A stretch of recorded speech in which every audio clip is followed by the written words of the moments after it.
The CIA is tapping the lead officer involved in the hunt for Osama bin Laden to now find the cause of Havana Syndrome.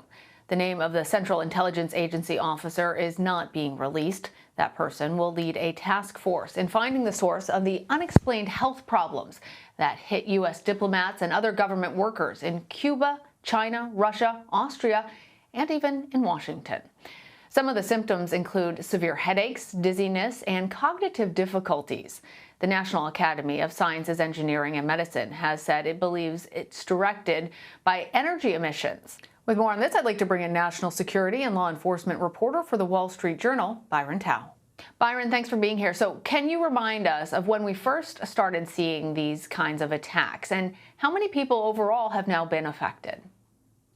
Thanks for having me. So this all goes back to the waning days of the Obama administration when the then President Barack Obama tried a rapprochement with Cuba. That involved opening the embassy once again. It had been shuttered since the Cold War.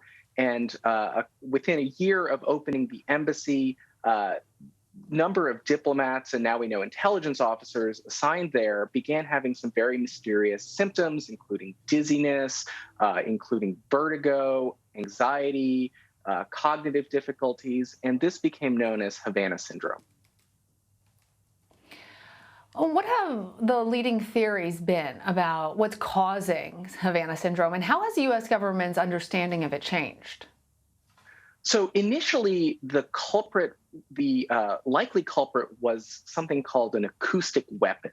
At first, government agencies who were investigating this honed on this theory that you could use sound waves and that might be causing damage to people's brains or their inner ears. And over the years, there's been a couple of reviews, and now the prime suspect is some sort of directed energy weapon. Now, what that means, we don't quite know. We know that directed energy has been tested as a weapon, but it also has some other uses. For example, you can try to extract information off of electronic devices using microwave energy or radio frequency energy. So we don't quite know exactly the purpose of directed energy being targeted at diplomats, whether it's a weapon or something else, but that is the leading culprit.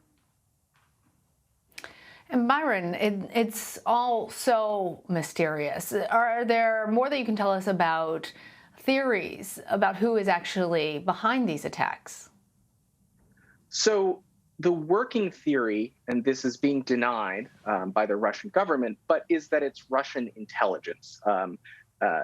A number of the places where these cases have popped up are espionage hotspots. Namely, there's been a cluster of cases more recently in Vienna, Austria, which is a longtime sort of Cold War and post-Cold War spy hangout.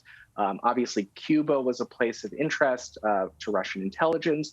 And there's even been reports of potential incidents within the United States. So the working theory is that someone or some organization, possibly a state sponsor, is behind this, and some intelligence officials are pointing fingers at Russia.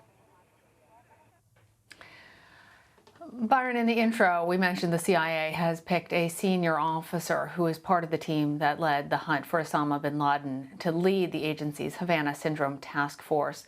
Tell us what the focus is of that investigation and what kind of expertise might that senior officer bring?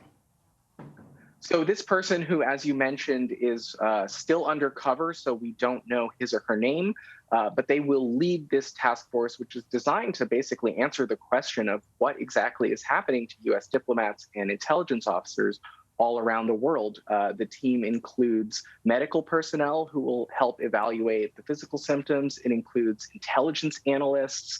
It includes veterans of a number of CIA task forces that have worked on other things, including the bin Laden hunt. And the officer that's leading it is one of those people.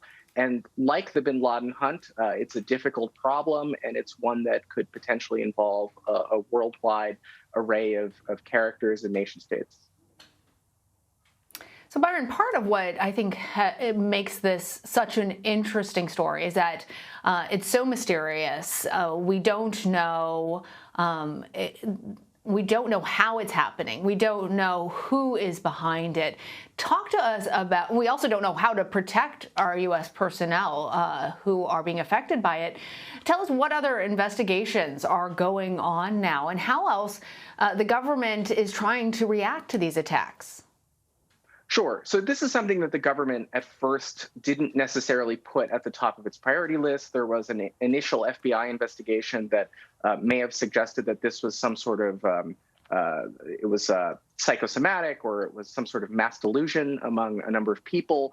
But in recent months, we've seen the highest levels of the U.S. government, starting at the end of the Trump administration and continuing through the Biden administration, put this front and center. So there's the CIA review that we've talked about. There's also a review at the State Department. The Defense Department is also looking at it. There was an active criminal investigation at some point by the FBI. So this is something that's certainly being looked at in a number of ways. There's also scientific and medical evaluations, including the National Academy of Sciences review that we've talked about. So this is something that's getting a lot of attention and a lot of resources directed by the highest levels of the U.S. government. All right, Byron Tau, thank you. Thanks for having me.